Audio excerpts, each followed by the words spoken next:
Hey, how you doing? I got the new Sony Action Cam AS100v here, which I want to cover the good points, the bad points, and show some short video clips so a person can get an idea on what they could expect. We're going to start with this here mount that goes on the bottom.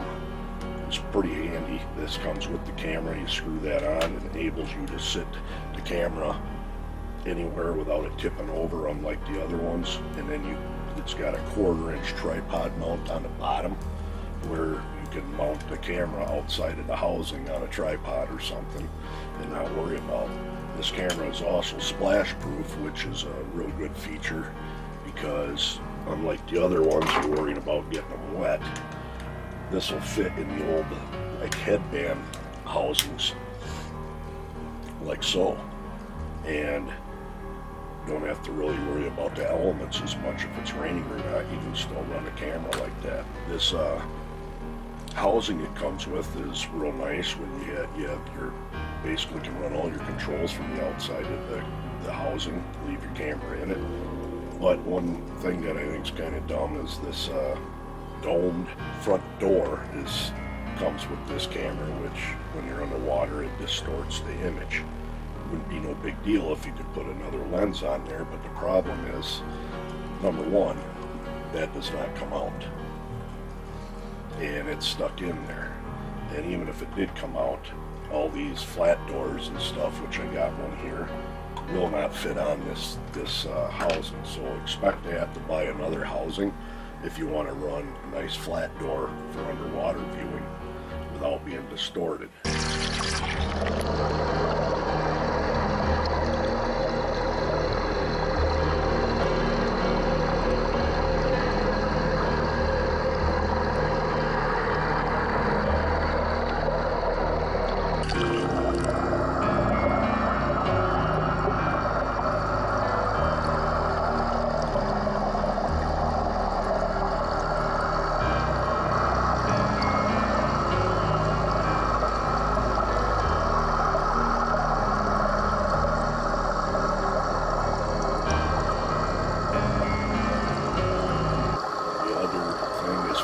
Video modes, this thing has got so many options it's not even funny. I don't know how many different video modes there are, but all the way up to 50 megabytes a second. They call it Pro mode. It's a terrible memory hog on Pro mode, but it obviously is going to give you a very good quality video, especially like say you're in the woods panning back and forth.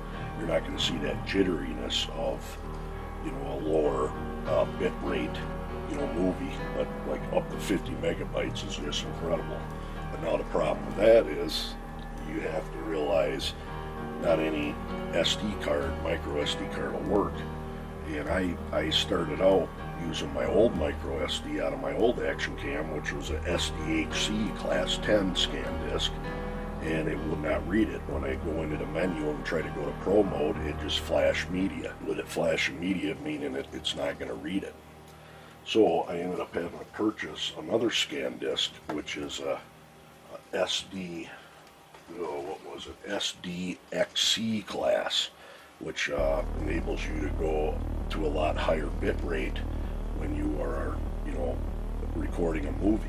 And this is also class 10, and this is a 64 gig, and they can get quite costly. Now that doesn't say it anywhere on Sony's website too much, or they don't talk about it too much, but if you're going to run Pro mode, you got to have it. So keep that in mind. Now as far as this has Wi-Fi, which is cool. You can hook it up to the Sony Play memories and view it on any Android, and that's pretty cool.